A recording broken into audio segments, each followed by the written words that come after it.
বাংলা সাহিত্যের অন্যতম প্রতিভা জাতীয় কবি কাজী নজরুল ইসলামের আজ মৃত্যুদিন।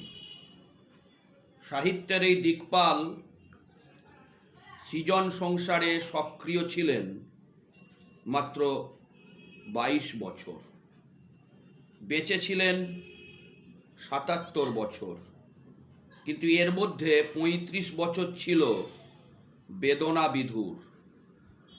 আর কবিরাই পারে শত বেদনায় সবসময় নিজের কথা সাবলীলভাবে তুলে ধরতে। যেমন, তোমাদের পানে চাহিয়া বন্ধু আর আমি জাগিব না, সারাদিনও মান কোলাহল করি কারো ধ্যান ভাঙিব না, নিশ্চল নিশ্চুপ আপনার মনে পুরিব একাকী গন্ধ বিধুর ধূপ। এমন অব্যক্ত বেদনার রাজা নজরুল। তার যখন আগমন তখন রবীন্দ্রনাথ গৌরবের পূর্ণতায়। অপ্রতিদ্বন্দ্বী তার প্রভাব সর্বত্রগামী এবং প্রায় সব দিকেই। আর নজরুল প্রতিভার কারণে রবীন্দ্রনাথ ঠাকুরের সমর্থন ও অকাতর স্নেহ পেয়েছেন। তিনিও গুরুদেব বলে মান্য করতেন, বলতেন তাকে অতিক্রম করা অসম্ভব। তবে চলনে বলনে লেখায় নিজেও ছিলেন অত্যন্ত উৎসাহী ও গভীরভাবে রবীন্দ্র ভক্ত। নজরুল অল্প সময়ই কালজয়ী কবিতা, অসামান্য গান, সমাজ ও রাজনীতি সচেতন গল্প, স্বাধিকার বোধের নাটক, জীবন খেয়ালি উপন্যাস, সাহিত্যকৃতি জাগরণের প্রবন্ধ সর্বত্র বিচরণ করেছেন। ধূমকেতুর মতো আবির্ভাব কিন্তু সাধারণ পরিবারে জন্মগ্রহণ করা নজরুলের জীবন ছিল একেবারে ছন্ন ছাড়া। ফলে টিকে থাকার জন্য জীবনে কত রকম কায়দা করতে হয়েছে তা আজও অজানা অধ্যায়। এর মাঝে নজরুলের শেষ জীবনের কিছু হৃদয় ছেঁড়া কম জানা তথ্য আজ আমি উপস্থাপন করার চেষ্টা করছি। কাজী নজরুল ইসলামের ঘনিষ্ঠ বন্ধু, সাহিত্যিক, সাংবাদিক ও রাজনীতিবিদ আবুল মনসুর আহমেদ একসঙ্গে সাংবাদিকতা, সাহিত্য ও রাজনীতি করেছেন। আবুল মনসুর রচনা করেন জীবন ক্ষুধা, নজরুল রচনা করেন মৃত্যু ক্ষুধা। আবুল মনসুরের বিখ্যাত আয়না গল্পগ্রন্থের ভূমিকা লিখেছেন বন্ধু নজরুল। 1941 সালে শেরে বাংলা দৈনিক নবযুগ পত্রিকা বের করেন।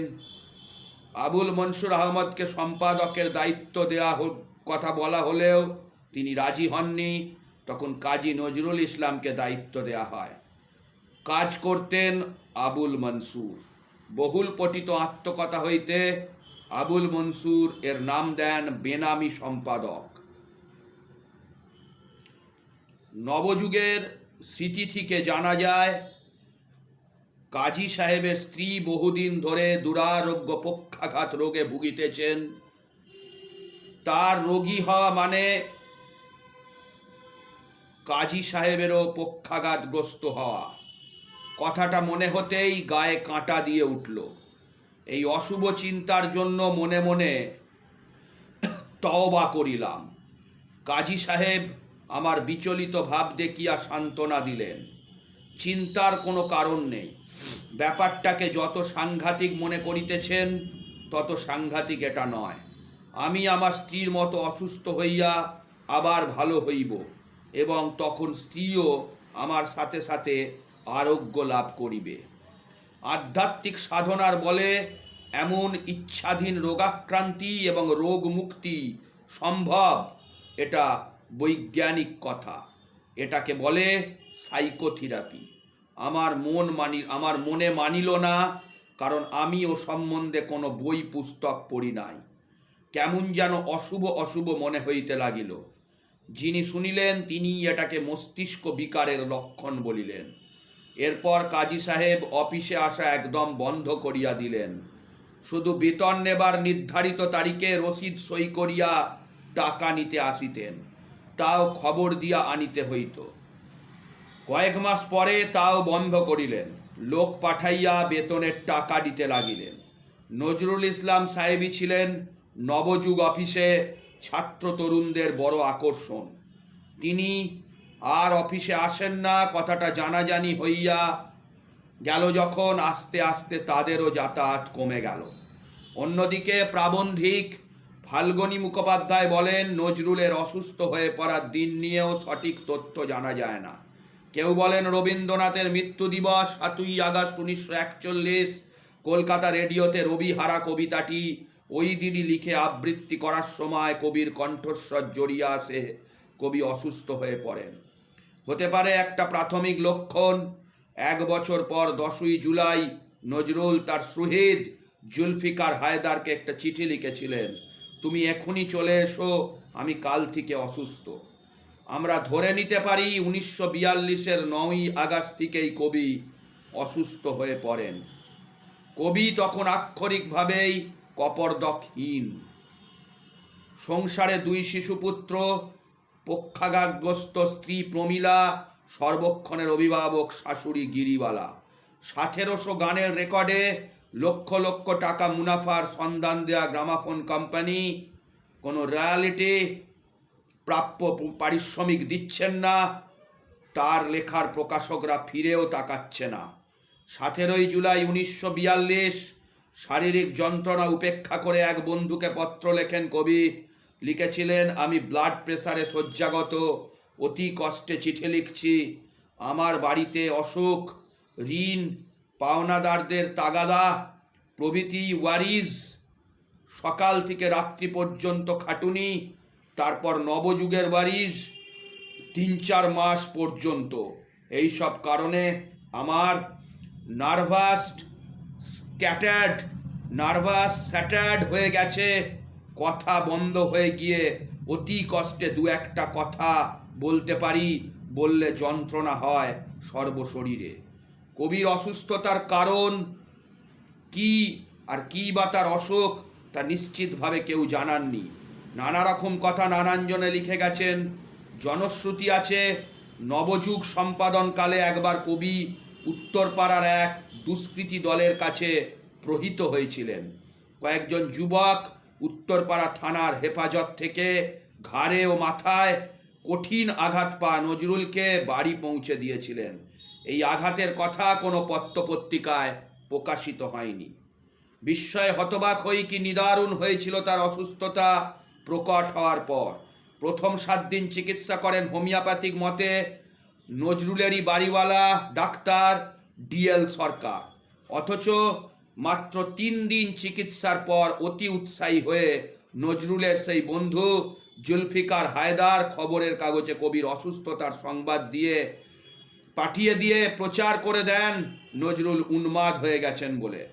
22 বছর পরে লেখা তার গ্রন্থে, সেটা হচ্ছে নজরুল জীবনের শেষ অধ্যায় 1964, জুলফিকার হায়দার এই মিথ্যা সংবাদ প্রচারের সাফাই দিয়েছিলেন যে তার উদ্দেশ্য ছিল হয়তো অসুখের সংবাদ পেয়ে কাজীদার অনেক বন্ধু বান্ধব ও ভক্ত অনুরক্তদের মধ্যে একটা সাড়া পাওয়া যাবে, তাকে দেখতে আসবে।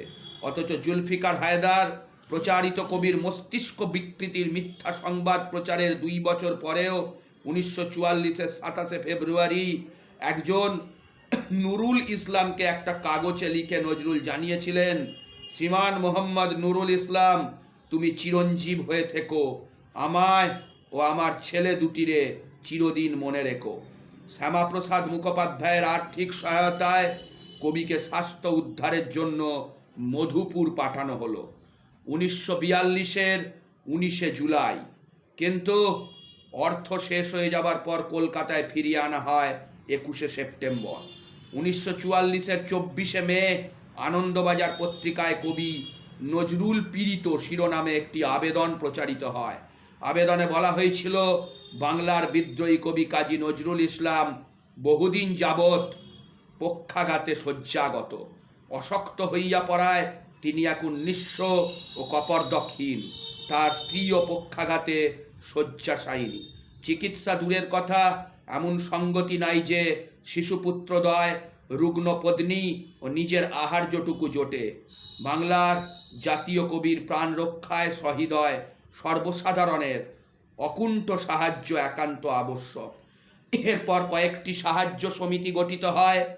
কলকাতার সুখ্যাত চিকিৎসকেরা কবিকে দেখেন একাধিকবার, কিন্তু নিরাময়ের কোনো লক্ষণ দেখা যায় না। কবি কাজী আব্দুল উসুদের উদ্যোগে গঠিত নজরুল নিরাময় সমিতির উদ্যোগে কবিকে রাঁচির মানসিক চিকিৎসালয়ে পাঠানো হয় 1952 25শে জুলাই। কিন্তু 4 মাস চিকিৎসাধীন থেকেও কোনো উন্নতি না হয় ফিরিয়ে নিয়ে আসা হয় কলকাতায়। পরের বছর 10ই মে 1953-তে কবিকে নিয়ে যাওয়া হয় লন্ডনে। সেখানকার চিকিৎসকেরা মত প্রকাশ করেন যে কবির ব্রেন কুঁকড়ে গেছে, অর্থাৎ মস্তিষ্কের সংকোচন হয়েছে। লন্ডন থেকে 10ই ডিসেম্বর নজরুলকে নিয়ে যাওয়া হয় ভিয়েনায়। সেখানেও চিকিৎসকেদের অভিমত ছিল কবিকে আর সুস্থ করে তোলা যাবে না। এরপরেও পূর্ব জার্মানির বন বিশ্ববিদ্যালয়ের ছাত্ররা এক রুশ ডাক্তারকে দিয়ে পরীক্ষা করিয়েছিলেন। তার অভিমত ছিল যে অনেক দেরি করে রোগীকে আনা হয়েছে। 7 মাস বিদেশে বৃথা চেষ্টার পর কবিকে ফিরিয়ে আনা হয় কলকাতায় 1953 14ই ডিসেম্বর। এরপরেও 23 বছর জীবিত ছিলেন নজরুল। অভাবের তাড়না, মানসিক কষ্ট, নিঃসঙ্গতা, পরিচিত বন্ধুদের দূরে চলে যাওয়া, অবহেলা, এসবই ছিল কবির শেষ জীবন সঙ্গী। পশ্চিমবঙ্গ সরকার কর্তৃক বিনা ভাড়ায় থাকার জন্য ফ্ল্যাটের বন্দোবস্ত ও 2 বাংলা থেকেই লিটারেরি পেনশনের ব্যবস্থা হওয়ার পর কিছুটা স্বস্তি এসেছিল। 1962 23শে জুন দীর্ঘ 23 বছর ধরে পক্ষাঘাতে শয্যাগত স্ত্রী প্রমীলার দেহাবসান হলো। কবি আরও নিঃসঙ্গ হয়ে গেলেন। ভারতের প্রধানমন্ত্রী ইন্দিরা গান্ধী কলকাতার ময়দানে বঙ্গবন্ধু শেখ মুজিবুর রহমানের জন্য গণসংবর্ধনার আয়োজন করেন 1972 সালে। স্বাধীন বাংলাদেশে বঙ্গবন্ধুর প্রথম বিদেশ সফর। আমি ও বন্ধু নারায়ণগঞ্জের খান সাহেব ওসমান আলীর ছেলে শফিউদ্দিন সারোয়ের সঙ্গে সম্বর্ধনায় দর্শক হিসেবে উপস্থিত ছিলাম। মঞ্চে উপবিষ্ট ছিলেন পশ্চিমবঙ্গের মুখ্যমন্ত্রী সিদ্ধার্থ শঙ্কর রায়। ইন্দিরা গান্ধী বঙ্গবন্ধু সহ মঞ্চে আরোহণ করেন। রবীন্দ্রনাথ ঠাকুরের ভেঙেছ দুয়ার এসেছ জ্যোতির্ময়, তোমারই হোক জয় সমবেত কণ্ঠেই গান দিয়ে উপস্থিত লাখো দর্শক শ্রোতার গগনবিধারী কণ্ঠে অনুষ্ঠান শুরু হয়। অনুষ্ঠান শেষে আমাদের পূর্ব পরিচিত আনন্দবাজার পত্রিকার আলোকচিত্র শিল্পীকে কবি নজরুল ইসলামের বাসায় নিয়ে যাওয়ার অনুরোধ করলাম। গিয়ে দেখি একটি জরাজীর্ণ কক্ষে চৌকিতে নির্বাক হয়ে বসে আছেন বিদ্রোহী কবি কাজী নজরুল ইসলাম। দেখে ভীষণ খারাপ লাগলো। এ কথাগুলো বলা হলো তবিবুল ইসলাম বাবু তার প্রথম আলো থেকে। জীবনের শেষ 4টি বছর জাতীয় কবি বাংলাদেশে রাষ্ট্রীয় অতিথির মর্যাদায় বঙ্গবন্ধু শেখ মুজিবুর রহমানের অমায়িক আন্তরিকতায় তার প্রাপ্য সমাদর পেয়েছিলেন। তবে সামগ্রিক তথ্যমতে নজরুলের জীবনের শেষ 34টা বছর ছিল বড় মর্মান্তিক। এর অন্যতম সাক্ষী কমরেড মুজফ্ফর আহমেদ, বন্ধু আবুল মনসুর আহমেদ, কবি ও নজরুল গবেষক আব্দুল কাদির অন্যতম।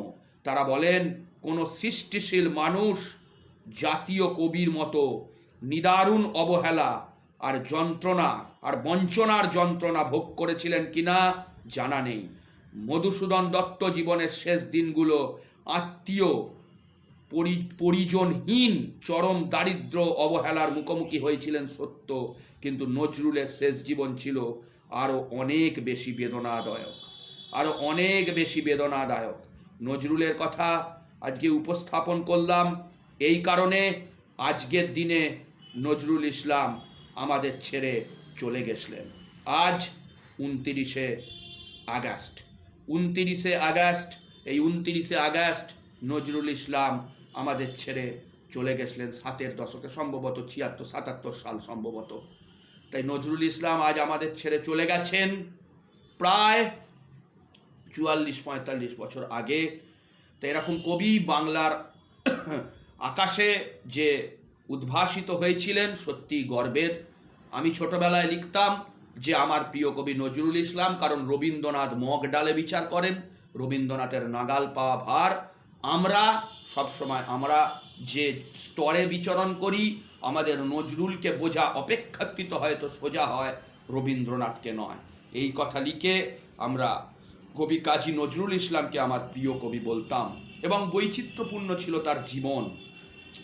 রুটির দোকানে চাকরি, বাঙালি পল্টনে যোগদান, দ্বিতীয় বিশ্বযুদ্ধের সৈনিক হিসেবে অজস্র কাজে তিনি নিজেকে সঁপে দিয়েছেন। লেটো গান রচনা করতেন দুখু মিয়া নামে, এবং বিভিন্ন জায়গায় বোহেমিয়ান জীবন ধারণ করে শেষ প্রায় 24-25টি বছর তার সৃষ্টি থেমে থেকেছিল।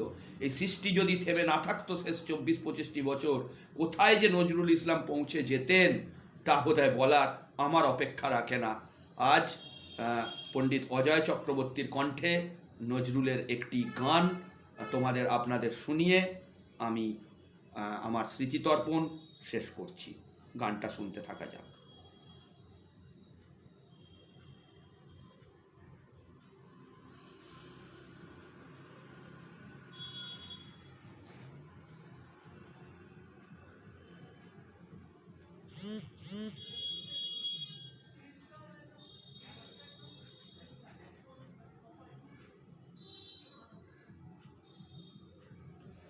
গানটি বাজাতে পারলাম না, অন্য একটি গান একটু দেখি শোনাবার চেষ্টা করি।